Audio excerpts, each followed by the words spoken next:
England के cantt के खूबसूरत देहात में एक गांव बसा है जो जैसे समय में रुक गया है। पुरानी ट्यूडर इमारतों और प्यारी सी कुटियों के साथ प्लकली किसी भी सुंदर अंग्रेजी गांव जैसा लग सकता है। लेकिन जब रात होती है तब प्लकली अपना असली रूप दिखाता है, ब्रिटेन का सबसे भूतिया गांव। एक समय गिनीज बुक ऑफ रिकॉर्ड्स में दर्ज इस गांव में कम से कम 12 भूत रहते हैं और हर भूत की अपनी एक डरावनी कहानी है। आज हम प्लकली गांव की इन भूतिया कहानियों में झांकेंगे।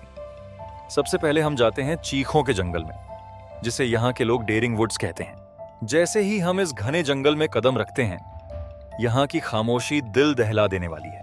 कहते हैं कि शांत रातों में एक आदमी की चीखें सुनाई देती हैं, जो सदियों पहले इस जंगल में खो गया था। वो चीखता रहा जब तक कि उसकी मौत नहीं हो गई, और अब उसकी चीखें हमेशा के लिए यहाँ गूंजती रहती हैं। गांव में और आगे बढ़ते हुए हम पहुंचते हैं पुरानी ईंट की भट्टी पर। कहा जाता है कि यहाँ एक आदमी मिट्टी के गड्ढे में गिरकर मर गया था और अब उसकी आत्मा इस जगह को भटकती है। बहुत से लोगों ने ईंट की भट्टी के पास एक छायादार आकृति को देखा है।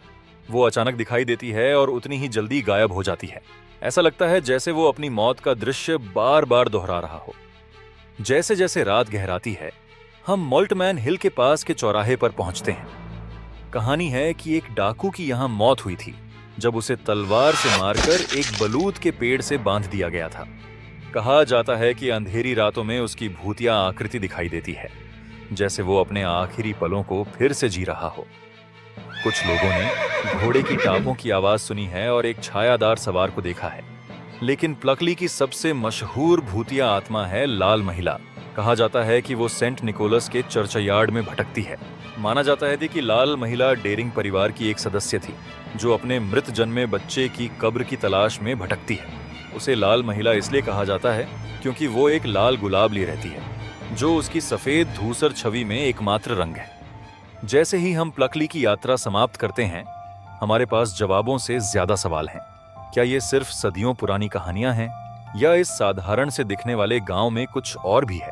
एक बात निश्चित है, प्लकली की किंवदंतियां दुनिया भर से भूत शिकारी और रोमांच प्रेमियों को आकर्षित करती हैं, सभी अलौकिक में एक झलक पाने की उम्मीद में। तो अगली बार जब आप कैंट के देहात में हों और दूर कोई प्यारा सा गांव दिखे, तो खुद से पूछिए, क्या ये सिर्फ एक और सोया हुआ अंग्रेजी गांव है, या ये प्लकली है, जहां हमारी दुनिया और परलोक के बीच का पर्दा बहुत पतला है। ये थी डी क्वांट स्टूडियो की एक और रोमांचक कहानी। अगर आपको अनजाने की इस यात्रा में मजा आया तो लाइक करना, सब्सक्राइब करना और बेल आइकन दबाना ना भूलें, ताकि आप और भूतिया साहसिक कहानियां देख सकें। और याद रखिए, भूत प्रेत की दुनिया में हर चीज वैसी नहीं होती जैसी दिखती है। जिज्ञासु बने रहिए, शंकालु बने रहिए और देखते रहिए।